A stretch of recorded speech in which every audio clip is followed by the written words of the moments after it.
Before we get started, we want to bring you a word from our sponsor, The Ridge. Do you have a hard time finding the perfect Father's Day gift? I usually do, but this year I'm giving my dad a Ridge wallet because I know he'll love it because it's practical and durable. They are so durable that The Ridge offers a lifetime warranty on their wallets. Ridge wallets just aren't practical and sleek looking, they are also safe. They are equipped with RFID blocking. The Ridge sells more than just great wallets. They also have some awesome phone cases and backpacks. I use one of their backpacks and it's amazing. It's weatherproof, and I can even use it to charge my mobile devices. Right now, The Ridge is offering criminally listed viewers 10% off with free worldwide shipping and returns.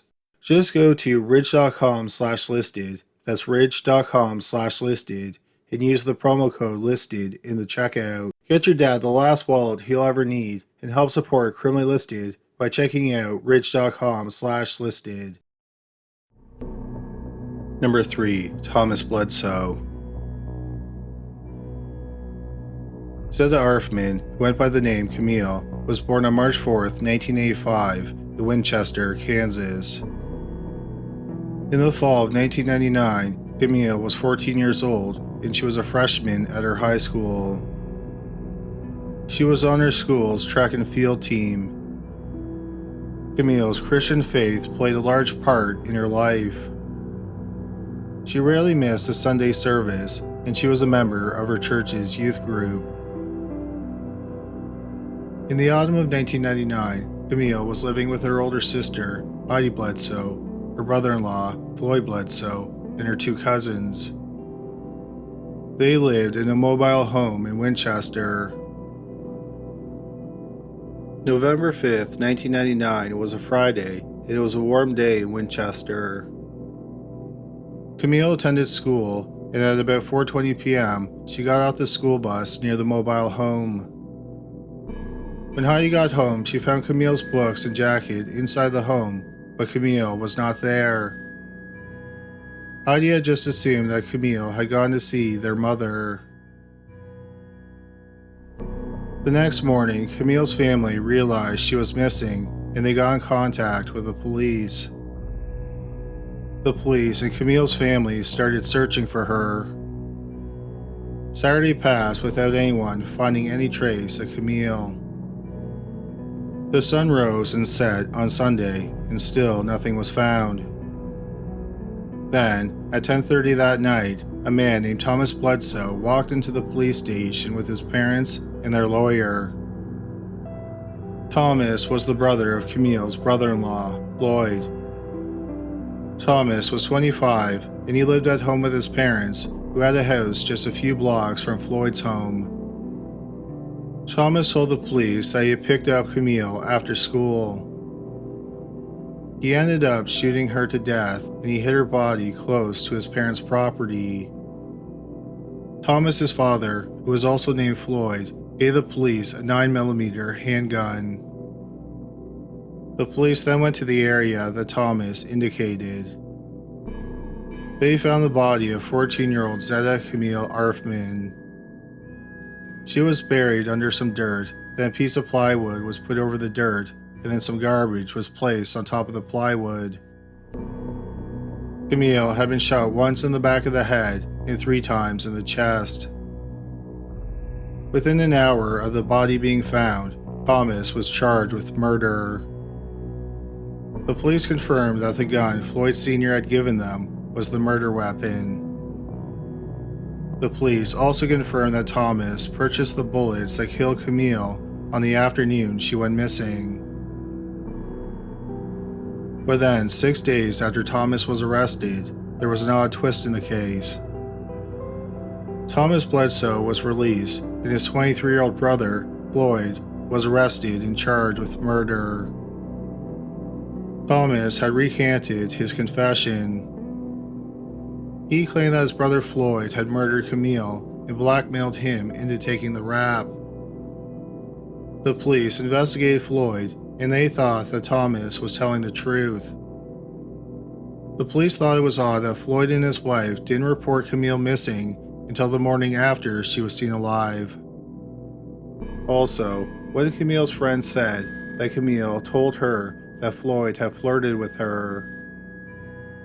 Floyd was asked to take a polygraph exam, and he agreed. Floyd denied having any knowledge of the murder. The examiner concluded that Floyd was being deceptive. So Floyd was arrested and charged with murder. In May 2000, Floyd Bledsoe went to trial for the murder of his sister-in-law, Camille Arfman. He pleaded not guilty. The medical examiner testified. He thought that Camille had been sexually assaulted and killed in some unknown place. Her dead body was dragged into the grave by her ankles. Floyd's lawyer presented evidence that at the time of the murder, Floyd was at work.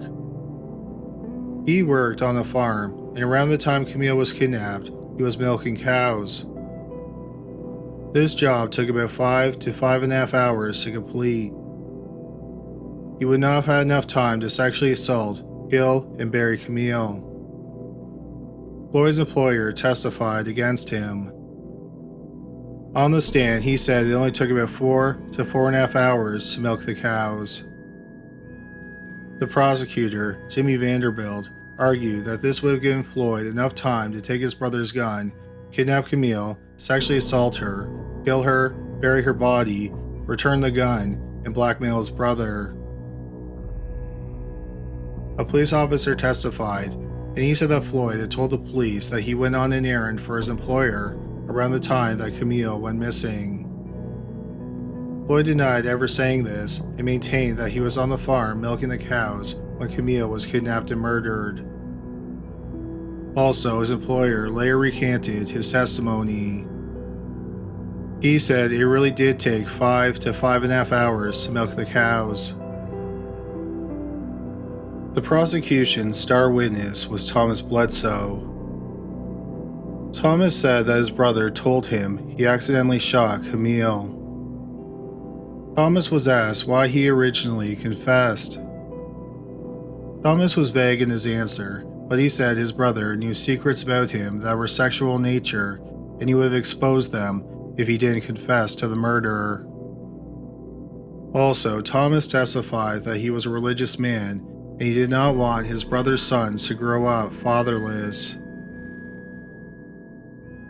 Floyd's lawyer argued that Thomas was the real killer.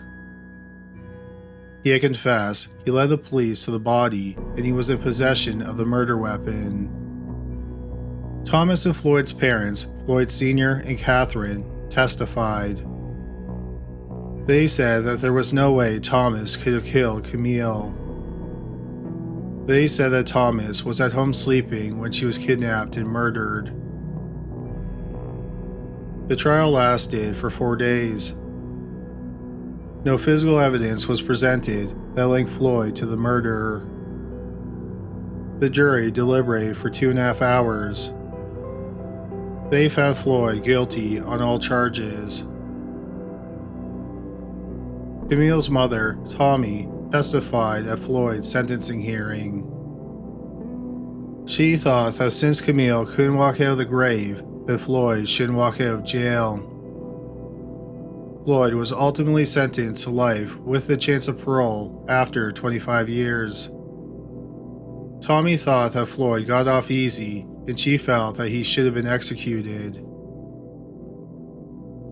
About 5 years after Floyd was convicted, his case came to the attention of the Project for Innocence and Post-Conviction Remedies at the University of Kansas Law School.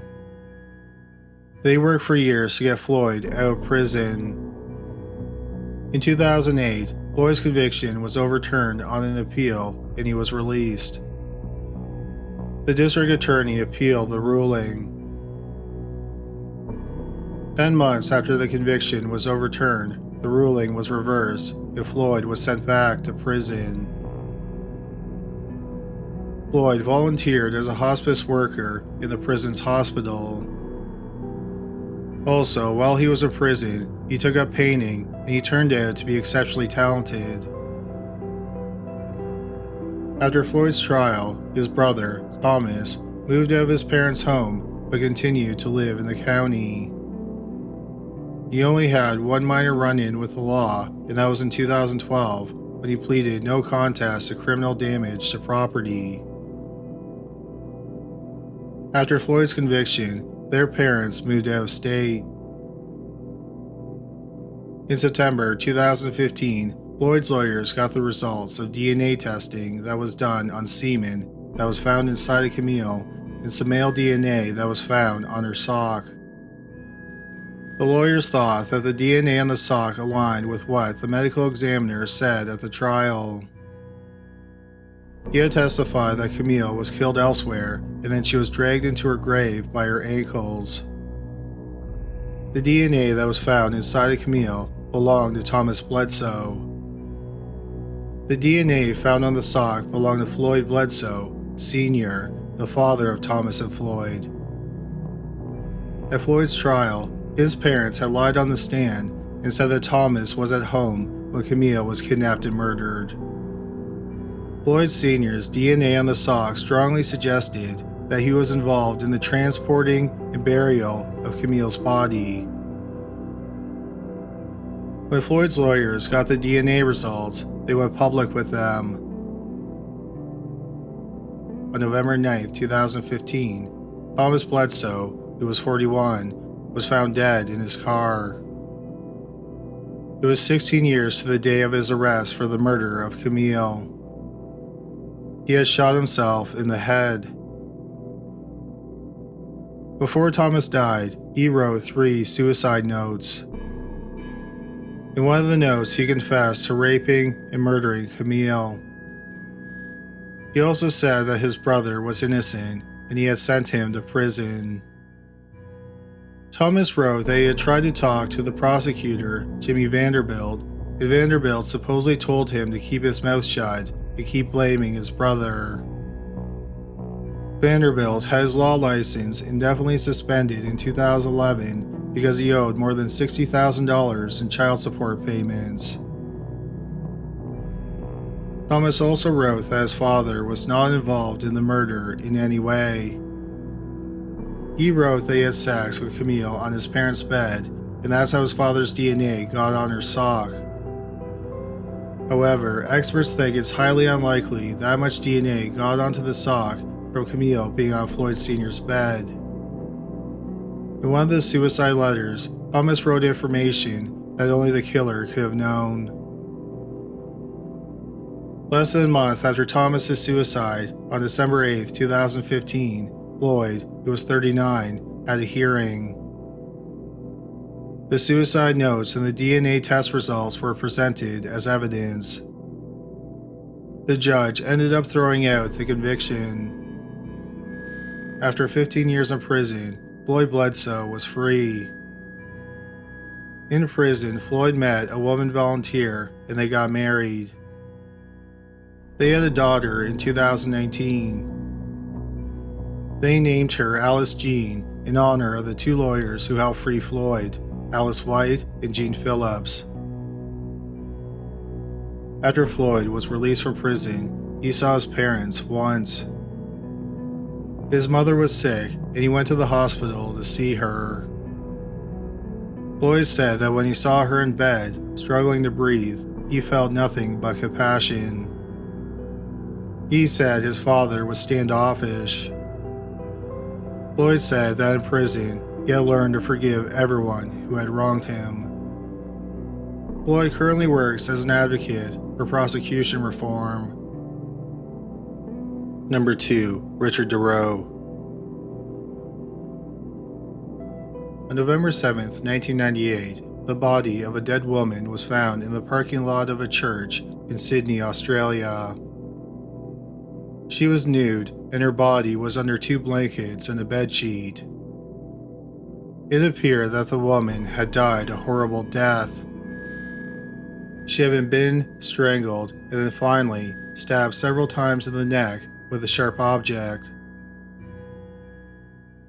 The police were able to determine that she was 29-year-old sex worker Rachel Campbell.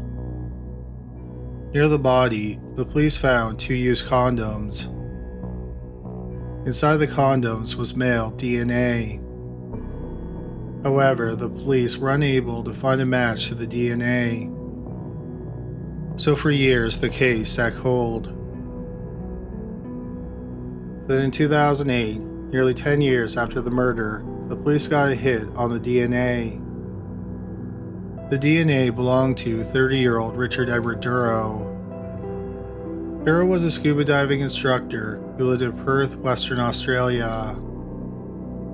In May 2000, 8 years earlier, Dorrough had been convicted of attempted murder. He had been in an altercation with a man, and Dorrough purposely ran the man down with his car. The man survived, but he suffered severe injuries. Before Dorrough was convicted, a judge had ordered him to undergo a psychological examination. Dorrough told a psychiatrist that when he was 9, he was sexually abused by a family friend. The judge thought that because of the abuse, Dorrough was mentally unwell and not a hardened criminal. As a result, Dorrough was given a lenient sentence of 5 years of prison, but he only had to serve a year. Dorrough was released from jail in 2001. In 2008, after Dorrough's DNA was connected to the murder of Rachel Campbell, he was arrested and charged with her murder. Dorrough went to trial in March 2010. He admitted that he was with Campbell on the evening she was killed. He said they had sex, and during the sex, he had been in her. But he swore he didn't kill her. Dorrough's lawyer gave the jury an alternative suspect, Campbell's boyfriend. The lawyer presented evidence that suggested he could have been the real killer.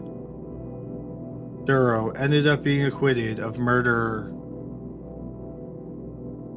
Even though Dorrough was acquitted, many people did not think he was innocent.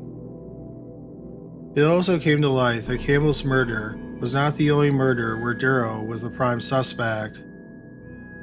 On January 13, 1997, almost 2 years before Campbell was murdered, 21-year-old Sarah Lee Davey was visiting some friends in Broome, which is a coastal town in Western Australia.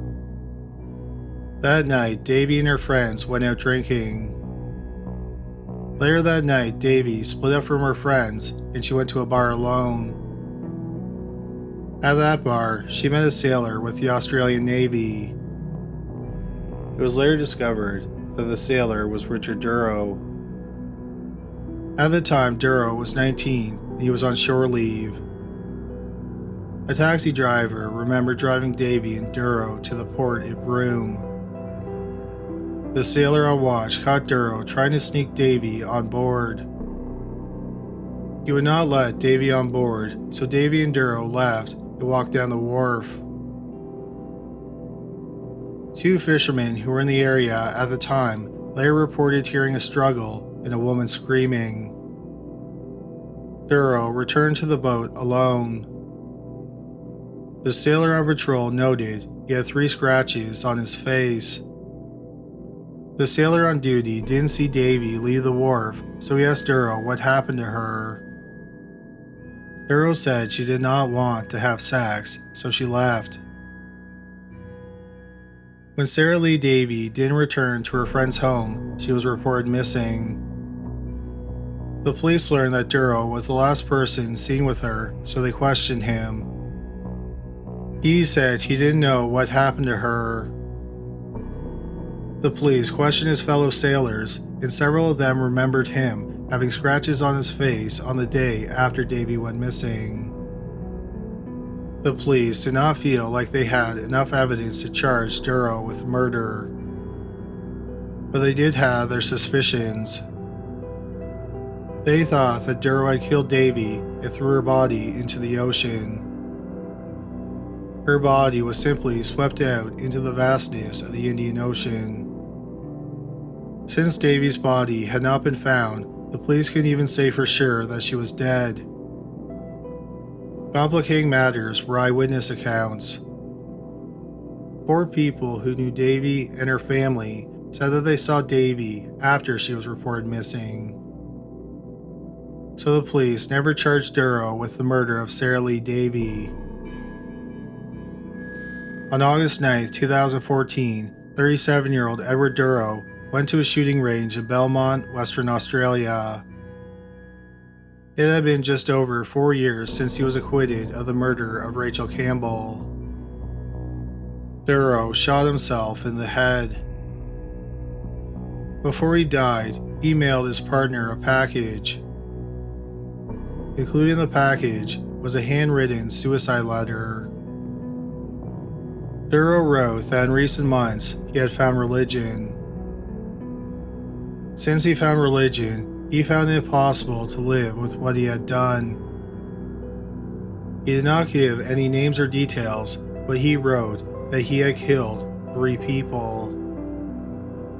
Most people assume that he was referring to the murders of Sarah Lee Davy in January 1997 and Rachel Campbell in November 1998. But no one is sure who his third victim is. The police have pieced together a timeline of where Richard Dorrough was living for most of his life, but they have not been able to connect him to any unsolved murders or disappearances. There is also the possibility that Dorrough didn't have a third victim. He may have been lying, or it's possible that he thought he had killed someone, but they ended up surviving. Since we can't ask Richard Dorrough anything about his third victim, we may never know if he did kill a third person or who they were. Number 1. Winnie Cameron.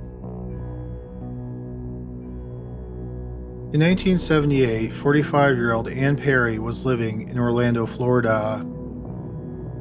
She was a reading instructor at a community college. Ann grew up on a farm in Hoke County, South Carolina. On Easter weekend 1944, when she was 10, her father, 34-year-old Edward Cameron, disappeared. Edward was a prominent farmer in the area. After he went missing, Ann's mother, Winnie Cameron, raised her and her 2 siblings on her own. Winnie Cameron was well known in Hoke County. Everyone thought she was a tough but genuinely nice woman who volunteered with the Red Cross blood bank. Winnie told people she had no idea what happened to her husband. Winnie said that on the day she went missing, she had been making dinner and Edward was in a different room. Winnie said she heard a car pull up, then she heard the front door of their house open and close. When she went to get Edward for dinner, he was gone, and so was the car. Years later, Winnie claimed she hired a private investigator to track down Edward. She said that the investigator found him living in Florida, where he was running around with women. Winnie divorced Edward about 2 years after he went missing. Over 30 years later, in early 1978, Ann Perry started having disturbing flashbacks. She remembered on Easter weekend 1944, just before her father went missing, her parents got into a big fight. The day after the fight, Ann said she went into a rarely used room in their house. On the floor was the nude body of her father. His hips and groin area were wrapped in gauze. Ann said she could tell that her father was dead. Another flashback that Ann had was her mother washing some pots and pans in some bloody water. Later that night, she said she woke up and she heard what sounded like chopping. She got out of bed and she saw a big cardboard box on the porch. At Christmas 1978, Ann confronted her mother about her visions. Ann asked her mother if she had killed her father. Winnie did not deny or confirm anything. She simply refused to talk about Edward's disappearance. Sometime after Christmas, Ann underwent hypnosis and she had a disturbing vision. In the mid-1940s, the Cameron family had an outhouse. Anne said that a week after her father went missing, she looked in the outhouse hole and she saw her father's face staring back at her from the water. In March 1979, Anne's psychiatrist suggested that she talk to the authorities. So she got in contact with the FBI, who started an investigation. This eventually led to Hope County Sheriff David Barrington investigating the possible murder of Edward Cameron. Sheriff Barrington knew Winnie Cameron because she had been a friend of his family for years. Sheriff Barrington learned that the outhouse had been torn down and the hole was filled in several years after Edward vanished. With Anne Perry's permission, Sheriff Barrington set up a wiretap. Then Anne called her mother and asked her if her father was still in the toilet. Winnie told her daughter that she would tell her where the body was after Christmas. Sheriff Barrington thought that one sentence was incredibly revealing. It showed that Winnie knew that her husband was dead and that he hadn't just disappeared. It also revealed that she knew where the remains were. Based on the wiretap, Sheriff Barrington was able to get a search warrant for Winnie's farm. On December 13, 1979, some human bones were found in the spot where the outhouse once stood. Winnie Cameron watched the police dig up the bones from her kitchen window. Even though the police found human remains on Winnie's property, the police didn't arrest her that day. The next afternoon, the police found the dead body of 69-year-old Winnie Cameron. Her body was inside her vehicle, which was parked in some woods on her property. She had shot herself in the heart with a .32 caliber handgun. Next to her was a suicide note and a photograph. Most of the contents of the note were not made public. The only thing the police said is that in the note, Winnie confesses to the murder of her husband. The photograph that was beside her was of a young woman. It's speculated that Edward had been having an affair with the woman in the photograph when he was killed. It's believed that on Easter weekend in 1944, 35 years earlier, Winnie and Edward got into a fight over his infidelity, where he possibly told Winnie that he was leaving her. Regardless, Winnie became enraged and she killed her 34-year-old husband. She dismembered him and dumped his body parts in the outhouse. Because of the state of the remains, the medical examiner could not determine a cause of death. After Edward Cameron's remains were found and Winnie Cameron was found dead, the police considered the case closed. Thank you so much for watching today's video. We hope you found it interesting. If you're looking for some new videos to watch, why not check out my new channel, Chapter Dark, and see if you can solve the mysteries in the videos. If you like riddles, puzzles, or escape rooms, Chapter Dark will be right up your alley. A link to Chapter Dark should appear on the screen momentarily, and you can also find a link in the description box below this video. If you enjoyed the video you just watched, we'd really appreciate it if you gave us a thumbs up. Please also check us out on Facebook, Instagram, and Roku. The links are in the description box. But that's all for today. Thanks again for watching, and please stay safe.